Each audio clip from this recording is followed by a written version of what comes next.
Goed dat je luistert naar een nieuwe aflevering van Paul de Vries vanuit de podcaststudio in Ede met de missie de online automotive beter te maken. Dit doet Paul met de volgende partners met dezelfde missie. Marktplaats, Goldrip, Carmen Automotive BDC, Used Car Controller, Vinnacles en tweedehands.be. Morning, morning, morning. Morning. Good morning. Paul, you were right. This is going to be a harder audience than yesterday. Firstly, title of my presentation is The Lost Billions. And we're going to focus on a couple of mistakes that dealers make in terms of sourcing and pricing used cars. Actually, even though I'm British, I can't speak any other foreign languages, I actually see an opportunity. Maybe we can go into boats as well. That would be a really good idea, so you never know. We'll talk afterwards. My name's Andy Shields, as I said. I'm the Global Business Unit Director for Indicator. And I'll tell you a little bit more about us and our company in a minute. But in terms of the things that I'm going to talk about today, we're going to focus on a few key themes. We're going to focus on how to buy the right cars for dealer stock. We're going to talk about the impact of buying the wrong cars for a dealer's stock. We're going to talk about how you price and how you reprice your stock to maximize the returns that you make overall. I'm going to talk about how much more can you really make if you get it right. Now, first, let me tell you a little bit about Autoroller and Indicator. Indicator is the business unit within the Autoroller group that focuses on automotive data, intelligence, market statistics, and pricing. The Autoroller group has been around since 1996, and we have three key business units. One is our auction platform, Marketplace. Two is our IT platform, which is called Solutions, and we put together bespoke software for big vendors and big buyers of cars and vans. And finally, we have my division, which is all about the data side of the business. In terms of our customers, they're fairly wide-ranging. We deal with car manufacturers, we deal with leasing companies, rental companies, but the core of our business is dealer. And in terms of the sorts of things that we do for people, I'll highlight the Sytner Group. So Sytner, some of you may know, is a dealer group in the UK. They have around about 100-odd branches in total, and we do their total used car valuation for trade-ins, their used car pricing. We have a team of 3 customer success managers who work with each of their branch managers to optimize their stock, their pricing, and their stock turn and their returns overall. Emil Frey, we work with them very much. They have a big remarketing arm, and we do all the stock valuation, pricing, cross-border opportunity identification for the Emil Frey group. And actually one to mention would be BMW. BMW, we now are their pan-European remarketing partner. So we go through and we identify the value of every single vehicle that BMW as a manufacturer, the financial services, and Alphabet BMW product. We look at the price of those cars, we look at opportunities for cross-border selling, and then we put those vehicles into our auction platform, selling across the dealer network. So those are the sorts of things that we do as an organization. But I'm going to focus now on Indicator and just give you an overview of how we create our information, our data set overall, because that's important as we progress forward. We start with the way we collect data. And I'm lucky enough to have a team of robot writers, and we have around 2,500 robots that go out and they bring data in from the internet on 10 million vehicle advertisements across Europe every single day. And that comes from OEM websites, it comes from franchise dealer websites, it comes from classified websites. We bring all that data in, and when we bring that data in, effectively we need to process and analyze it. And simple things, not every advert will say what model year the vehicle is. You can see it by the photograph. Well, we use AI to look at the photograph, and by the shape of the headlights, the position of the fog lights, we can resolve down as to whether this is a 19 model year or a 20 model year car. That's the sort of granularity that we need to go to get really good, accurate valuation data. Once we get all that data brought together, we start with our initial pricing position, 100% market average retail. What does that mean? That means for any car that you want to value, let's say a Ford Focus, 1.6 LX, 3-door, 2019 registered with 60,000 kilometers on it. We need to make a valuation of that by understanding what's the average price in the market. So we'll go to our data set and we'll choose a competitive set of very similar cars to that, maybe slightly higher mileage, slightly lower mileage, a year before, a year after, depending on how much data is there. And we'll work out the average price in the market, corrected for age, corrected for mileage, corrected for maybe slightly different trim. And we get a 100% price. And I'll come back to that number a bit later on. But that gives us a retail price. But you also need to know what the trade price is of a vehicle. So how do we get to that? Well, firstly, we work with hundreds upon hundreds of dealers, so we have a good understanding of dealer margins. But the other thing we have is our auto-roller marketplace. And within auto-roller marketplace, we have round about just under 1 million vehicles that go through our platform every single year. So we have a massive data set of trade pricing that we can benchmark up against our retail pricing to get one of the best trade prices we can get to. So that's the pricing element to it. But the other thing we bring in is a marketability score. It's called market day supply, and I'm going to go into a little bit more detail about what this is and how important it is to choosing the right stock and to pricing your stock correctly in a minute. But the final bit we do, hold on. Oh, come on. Ah, good. There. I'll stand nice and close. Is we then produce that data in a range of different reports, systems, tools, software as a service, so that effectively dealer staff can get an overview of their total business, but they also get car by car decision-making advice and information every day about what car they should have, what car they should be pricing, at what level. So that's what we do. Now, I said I'd talk a little bit about the marketability score, market day supply, and I'm going to go through and explain the concept in a little bit more detail, if I may. So what is it?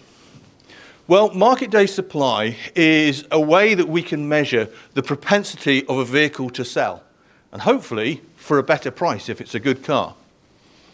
So what do? We start with my Ford Focus 1.6L, blah, blah, blah, blah, blah. And we look at how many vehicles are in the marketplace that are similar to that. In this case, there are 8. And then we look at how fast those cars are selling. And in this case, in the last 45 days, 8 cars sold. So it's basically going to take 45 days at the current sales rate to clear the 8 cars that are in stock. So we give the score a market day supply of 45. It's green. It's good. But let's say the sales rate is half that amount. Or actually the stock is double that amount. Well, at which point it's now going to take 90 days to clear those 8 cars. So that has a market day supply of 90. It's turned amber. And finally, if that rate drops down again, and you end up with only 2 cars being sold every 45 days, it's now going to take 180 days to clear that stock. It's now turned into the red zone. And it's that traffic light system that we use to then identify what is a good car, what is not such a good car. If it's sub 60, it's fast-moving stock. It's good stock. And effectively, the market will absorb it, the customers want it, the retail customers want it, and actually the market average price could actually be exceeded because of the demand that's out there. But at the other end of the spectrum, we have the over 120 days. The market is saturated. There's lots of stock. It's not selling quickly.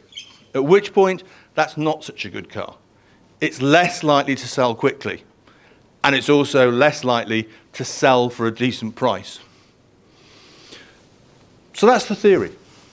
We have a market day supply score. Now, the question is, so you've got a score of how fast cars are moving in the market.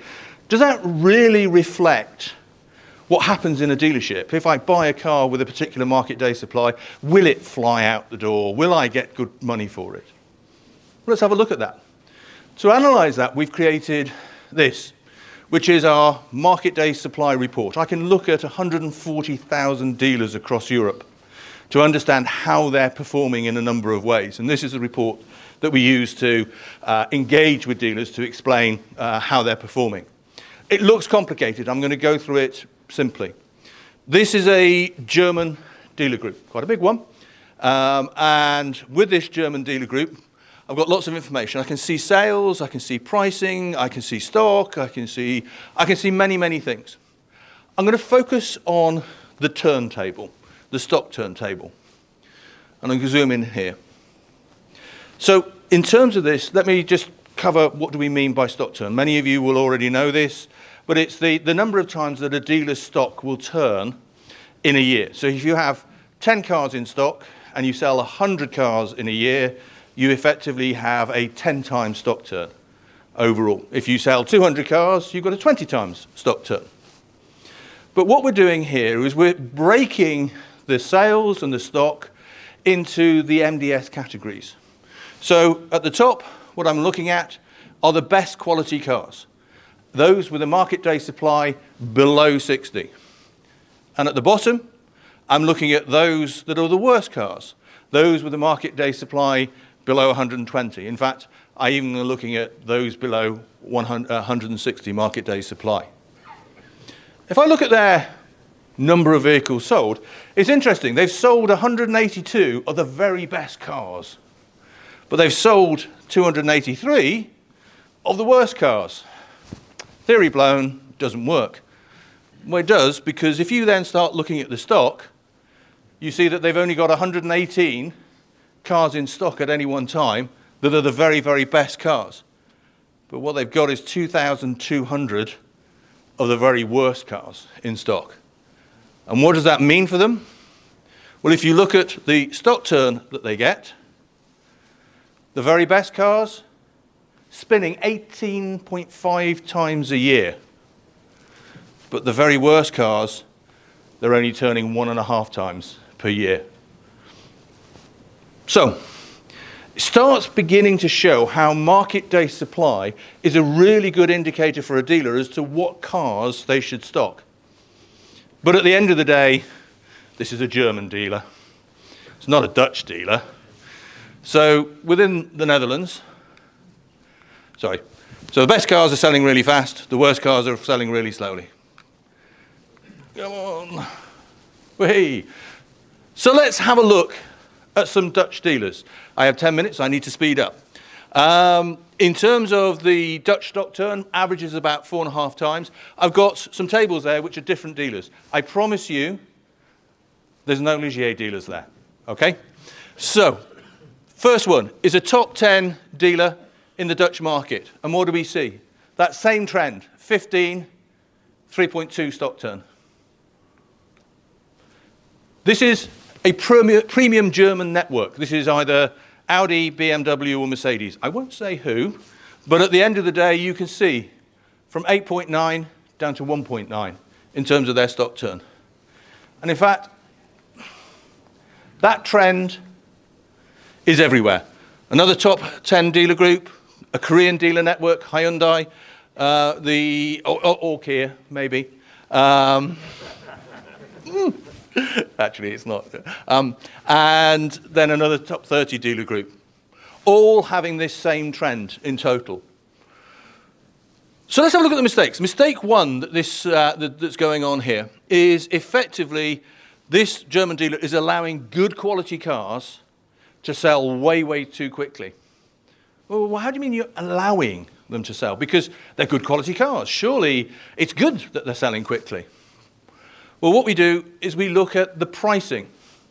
And what I can see here is the price that they were first brought to market.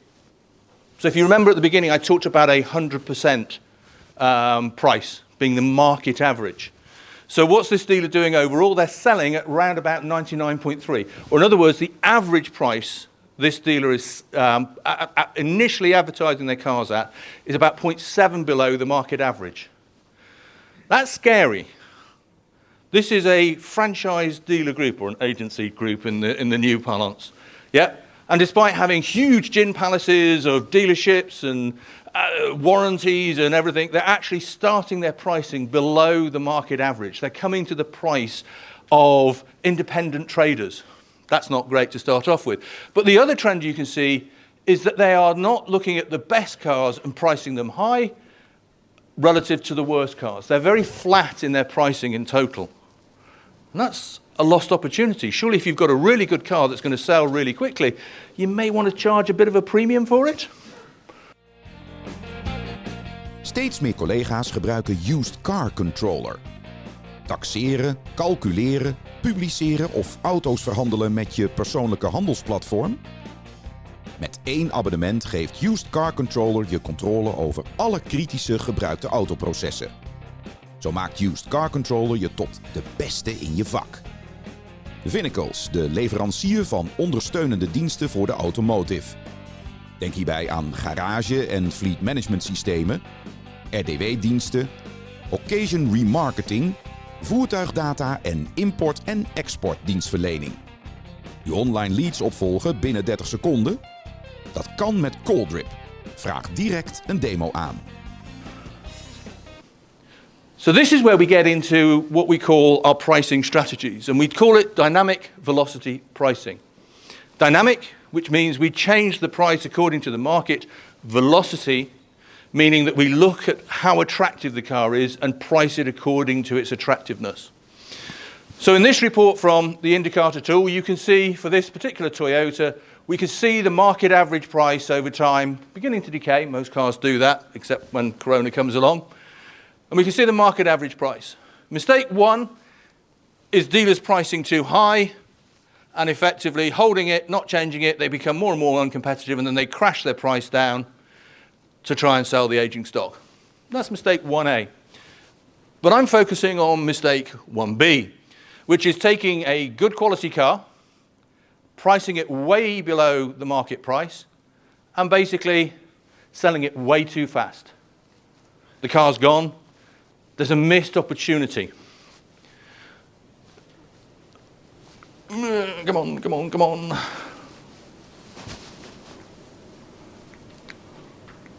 So what we suggest is that dealers take the best quality cars and they look for an initial good price for those vehicles.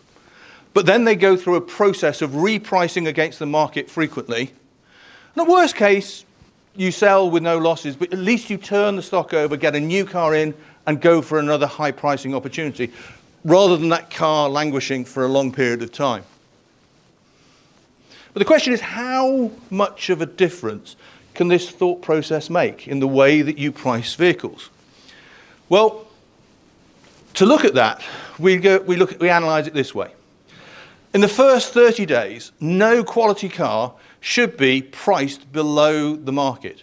Or in other words, in the first 30 days, no car should be priced at this level. So, we created another report, our lost opportunity analysis. What does this do? It means I can look at every single vehicle sold for every single dealer, and I can start looking at those lost opportunities. So I'm looking here at good market day supply cars below 60. I'm looking at sold below 100% of the market. And I'm looking at sold in less than 30 days, and I can do that for any dealer, any location. That then gives me a list of all the cars and how they've priced them up against the market in total. And from that, I can analyse the opportunity that has been missed by this dealer group. What's been missed is about 120,000 euros in the last 30 days, just pricing their good stock at market level, not higher, just at market level. And in a year, that equates to about 1.4 million euros worth of lost opportunity.